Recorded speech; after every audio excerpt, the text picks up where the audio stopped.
طرف پہنچ رہی ہے، لیکن بہت ہی دکھ اور درد کی بات ہے کہ مدرسے والوں نے یہ جو پنڈال حضرات کے بیٹھنے کے لیے بیٹھا کے بچے بنایا، جس میں شادیانے بھی لگائے گئے، فرش بھی بچھائے گئے، صرف اس لیے مدرسے کی ٹیم میں سدسیہ بن گیا، مدرسے کی ٹیم میں سدسیہ بن گیا۔ قرآن اور حدیث کی روشنی میں کچھ باتیں سنیں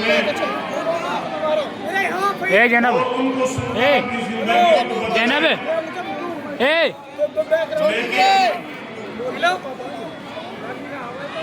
ہم ہیں کہ رات سے ہمارے کانوں کے اندر قرآن اور حدیث بیٹھائیں کی گے برابر باتیں میں، ہو رہی ہیں، ہاں وہ پیچھے بیٹھا ہو، اور اس دینی اس کو جوتا مجلس ہو، اوئے تیار نہیں۔ یہ ہماری بہت ہی بدقسمتی اور بہت ہی دین سے بے توجہی کی بات ہے۔ آج مسلمان یہ رونا رو رہا ہے کہ دنیا کے اندر مسلمان ذلیل و رسوا ہو رہا ہے، مسلمانوں کے اوپر ظلم و تشدد ہو رہا ہے، مسلمانوں کے ساتھ ناانصافی ہو رہی ہے۔ یہ ہر ایک مسلمان اپنی زبان سے دوسروں کے سامنے بیان کر رہا ہے، لیکن ہم نے کبھی یہ سوچا کہ آج وہ مسلمان جو قرآن کو ماننے والا ہے، وہ مسلمان جو نبی کو ماننے والا ہے، وہ آج اتنا ذلیل و خوار کیوں ہو رہا ہے؟ ہم نے کبھی نہیں سوچا۔ سوچنا یہ ہے ہمارے گھر کے دیکھ رہے کہ بار بار آپ کو کہا جا رہا ہے کہ مدرسے کے اندر قرآن اور حدیث کی باتیں سنائی جا رہی ہیں اور تم مدرسے کے پنڈال کے اندر آنے کے لیے تیار نہیں، اور جو آئے ہوئے بھی ہیں وہ بھی ترتیب سے بیٹھنے کے لیے تیار نہیں، اور جب تک ہم اللہ اور اللہ کے رسول کی باتوں کی ناقدری کرتے رہیں گے تو ہم دنیا کے اندر ذلیل و رسوا ہوتے چلے جائیں گے۔ اس لیے جو یہاں بیٹھے ہوئے ہیں پنڈال کے اندر، یا وہاں جو سامنے بچے بیٹھے ہوئے ہیں، ان سے بھی میری درخواست ہے، اور جو مدرسے کے مدرسین اپنی ڈیوٹیوں کے اوپر ہیں، ان سے بھی یہ درخواست ہے کہ جو پیچھے بیٹھے ہوئے ہیں ان سب کو ملا کر بٹھائیں تاکہ ایک ماحول بنے، اور قرآن اور حدیث کی عظمت ہمارے دلوں کے اندر ہونی چاہیے کہ قرآن اور حدیث ہم کو کیا حکم دے رہا ہے۔ اس لیے جو بچے ادھر ادھر کھڑے ہوئے ہیں، خاص طور سے جو بچے پڑھنے والے ہیں، وہ بھی ادھر ادھر گھوم رہے ہیں، اور جو حضرات یہاں ہیں وہ ملنے کے لیے تیار نہیں، تو اس لیے سبھی جو پیچھے بیٹھے ہوئے ہیں ملنے کر بیٹھے ہیں۔ دیکھو ہم مسلمان ہیں، اور مسلمان کے لیے ضروری ہے کہ جو بات اللہ اور اس کے رسول کی بتائی جائے اس کے مطابق عمل کرے۔ یہ حضرات ادھر کونے پہ بیٹھے ہوئے ہیں، یہ بھی آگے بیٹھے، مل کے بیٹھ جائیں، مل کے بیٹھیں، اور جو یہ سامنے کھڑے ہوئے ہیں بچے پڑھنے والے، یہ یا تو ایک طرف جائیں یا وہ پڑھنا یہاں کر دیکھیں۔ تم کو دیکھ کر یہ دوسرے کیا اثر لیں گے کہ جب پڑھنے والے ادھر ادھر گھوم رہے ہیں، یہی باتیں سننے کے لیے تیار نہیں، تو ہم کیا جلسہ گاہ میں پہنچ کر کریں گے؟ تو میرے محترم دوستوں اور بزرگوں، آج اے بچوں خاموش ہو جاؤ، اگر بات کرنے پہ یہاں سے اٹھ کے چلے جاؤ۔ میں نے آپ حضرات کے سامنے قرآن کریم کی ایک آیت پڑھی، اس کے اندر اللہ رب العزت نے فرمایا لئن شکرتم لأزیدنکم ولئن کفرتم ان عذابی لشدید، کہ اگر تم میری نعمت کی شکر گزاری کرو گے، میری نعمت کی قدر کرو گے، تو میں اس نعمت کو بڑھاتا رہوں گا، اور اگر میری نعمت کی ناقدری کرو گے تو میں اس نعمت کو اٹھا لوں گا۔ اور آج یہ ناقدری ہو رہی ہے، آج یہ ہمارا پنڈال، آج یہ ہمارا جلسہ گاہ یہ بتلا رہا ہے کہ آج مسلمانوں کے ذہن میں، ہم لوگوں کے ذہن میں قرآن اور حدیث کی کوئی وقعت نہیں ہے۔ آپ کہیں گے کس طرح؟ کہ اگر یہ مجلس، یہ جلسہ کوئی دنیاوی جلسہ ہوتا، سیاست کا جلسہ ہوتا، سیاست کا پروگرام ہوتا، تو ہر ایک آدمی ایک پیر پر کھڑا ہو کر وہاں اس دنیا دار کے آنے سے پہلے اپنے آپ کو پیش کرنے کی کوشش کرتا ہے نہیں کرتا؟ آپ تو سمجھدار ہیں جو بیٹھے ہوئے ہیں کہ اگر آج یہ سیاسی کوئی پروگرام ہوتا، کوئی نیتا آتا یا کوئی M P M L A آتا اور وہ آپ کو وقت دیتا کہ مجھے فلاں وقت آنا ہے، تو آپ اس کے وقت سے آنے سے پہلے اس جگہ کو کہ جہاں آپ نے وہ جگہ بنائی اس کے لیے اس کو بھرنے کی کوشش کرتے اور ایک دوسرے کو ساتھ لانے کی کوشش کرتے، اپنے دوستوں کو ملاتے، اپنے ملنے جلنے والوں کو ملاتے۔ لیکن کیا ہو گیا ہم کو کہ ایک طرف تو یہ شکوہ کر رہے ہیں کہ آج مسلمان کی کوئی حیثیت نہیں، آج مسلمان ذلیل و خوار ہو رہا ہے۔ یہ شکوہ ہماری زبان کے اوپر ہے نہیں ہے، لیکن ہم اپنے آپ کو بدلنے کی کوشش نہیں کر رہے۔ جب تک ہم اپنے آپ کو نہیں بدلیں گے، جب تک ہم اپنے آپ کو قرآن اور حدیث کے مطابق علماء کرام کی باتیں سن کر اپنے آپ کی زندگی کو قرآن اور حدیث کے مطابق نہیں ڈھالیں گے، اس وقت تک اللہ کی رحمت، اللہ کی مدد ہمارے اوپر نہیں آ سکتی۔ یہ بہت ہی دکھ اور افسوس کی بات کہ اب یہ جلسہ آخر کی طرف چل رہا ہے، اور اب بھی یہ جلسے کا جو تھوڑا سا پنڈال بنا ہوا ہے، اس میں کچھ بچے کچھ بڑے بیٹھے ہوئے ہیں اور کچھ باتیں کر رہے ہیں، ملنے کے لیے بیٹھنے کے لیے کہا جائے تو ملنے کے لیے تیار نہیں۔ آج ہمارے ذہنوں کے اندر دنیا کی حیثیت تو ہے، دین کی حیثیت نہیں ہے۔ اور خود اللہ رب العزت نے قرآن کریم کے اندر ارشاد فرمایا وَمَنْ أَعْرَضَ عَنْ ذِكْرِي فَإِنَّ لَهُ مَعِيشَةً ضَنْكًا، کہ جو قوم میرے قرآن سے، میرے مدرسوں سے، میری مسجدوں سے، میرے علماء سے دوری اختیار کرے گی، میں ان کی زندگی کو تنگ بنا دوں گا۔ یہ اللہ کا صاف ارشاد ہے۔ آج سے 1400 سال پہلے قرآن کریم کے اندر بیان کر دیا گیا ہمارے ان حالات کو، جو آج ہم اپنے حالات کو ظاہر کر رہے ہیں۔ اور جب اللہ نے یہ فرما دیا کہ جو قوم قرآن سے دور ہو جائے گی، مدارس سے دور ہو جائے گی، ان کی زندگی تنگ ہو جائے گی، تو آج ہم رونا کس بات کا رو رہے ہیں؟ خود ہم سوچ لیں، خود ہم فیصلہ کر لیں کہ ہمارا قرآن سے اور نبی کی باتوں سے اور علماء کرام سے کتنا بڑا تعلق۔ اگر تعلق ہوتا تو یہ پنڈال ان کے آنے سے پہلے یہ آپ کو بھرا ہوا ملنا چاہیے تھا، لیکن آنے کے لیے تیار نہیں۔ میرے محترم دوستو، جہاں ہم کو ان دنیا داروں کی ضرورت ہے، یعنی سوچتے ہیں کسی نیتا سے ہمارا تعلق ہو جائے، کسی M P M L A سے ہمارا تعلق ہو جائے، یہ ہر ایک آدمی آج سوچ رہا ہے نہیں سوچ رہا، صرف اس لیے کہ اگر تھانے میں ہمارا نام آ گیا تو وہاں کچھ ہمارے کام آئے، یہیں تک تو ہے، اس سے زیادہ نہیں ہے۔ ان کے اوپر تو ہم اپنے جان کو بھی قربان کرنے کے لیے تیار، مال کو بھی قربان کرنے کے لیے تیار، اور وہ وقت پر بھی نہیں آتے جو ہم نے ان کو وقت دیا، چاہے بھوک ہم کو لگ رہی ہو، پیاس ہم کو لگ رہی ہو، کتنی بھی پریشانی ہو رہی ہو، لیکن جب تک وہ نہیں آئیں گے اس جگہ سے ہم ہلنے کی کوشش نہیں یہ تو صرف دنیا کے اندر ہمارے کام آئیں گے. مسلمان کے سامنے تو دنیا کے بعد آخرت بھی ہے. ہمیں تو ان رہبروں کی ضرورت ہے, ان قائدوں کی ضرورت ہے کہ جو ہمارے دنیا کے اندر بھی کام آئے, آخرت کے اندر بھی کام آئے, اور جہاں ضرورت پیش آئے وہی کام آئے.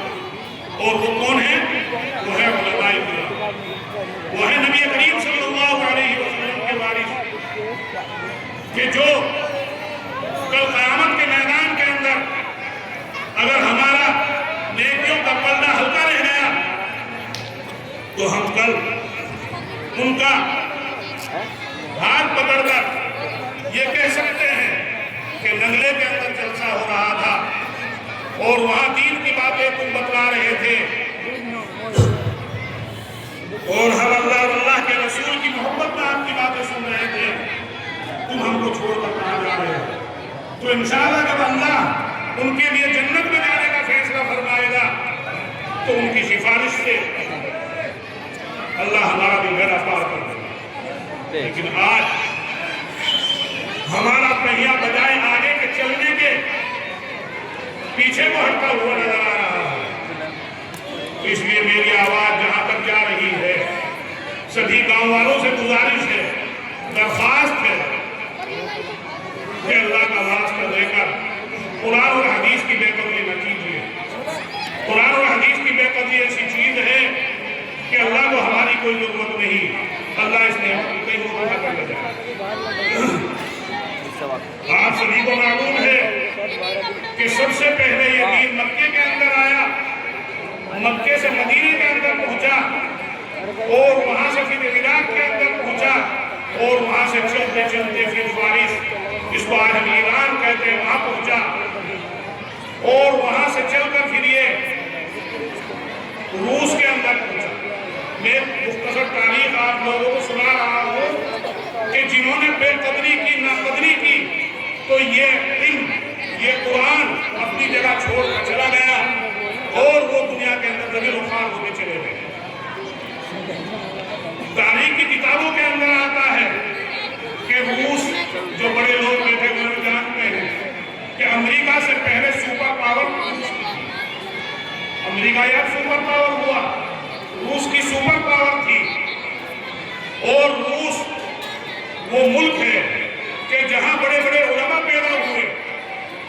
بخاری شریف جیسی کتاب جس کا درجہ قرآن کریم کے بعد آتا ہے, وہ بخارا شہر کہ جہاں بخاری شریف کو لکھا گیا وہ روس کے اندر موجود ہے.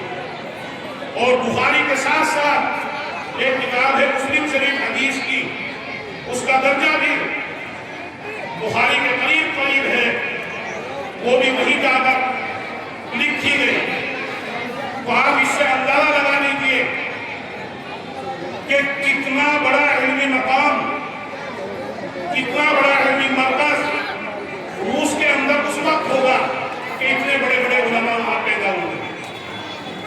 لیکن جب وہاں کے عوام کے اندر علماء سے نفرت پیدا ہوئی, قرآن اور حدیث سے دوری پیدا ہوئی, تو وہاں اور سے سننے کی بات ہوئی.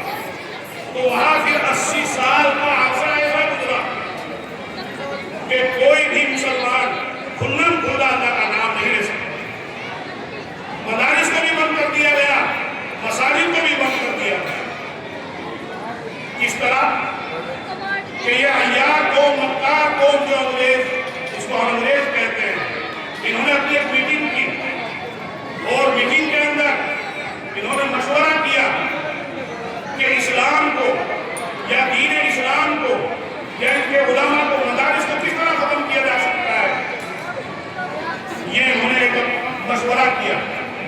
مشورہ کرنے کے بعد اس وقت کے جو ان کے دانشمند لوگ تھے, عقل مند لوگ تھے, انہوں نے یہ مشورہ دیا, یہ طے پایا کہ جو اس وقت یہاں علماء ہیں, ان کی جو عوام ہے, جیسا کہ آپ لوگ, ان عوام کو ان کے علماء سے کاٹ دیا جائے, ان کے علماء سے علیحدہ کر دیا جائے, مدارس سے علیحدہ کر دیا جائے.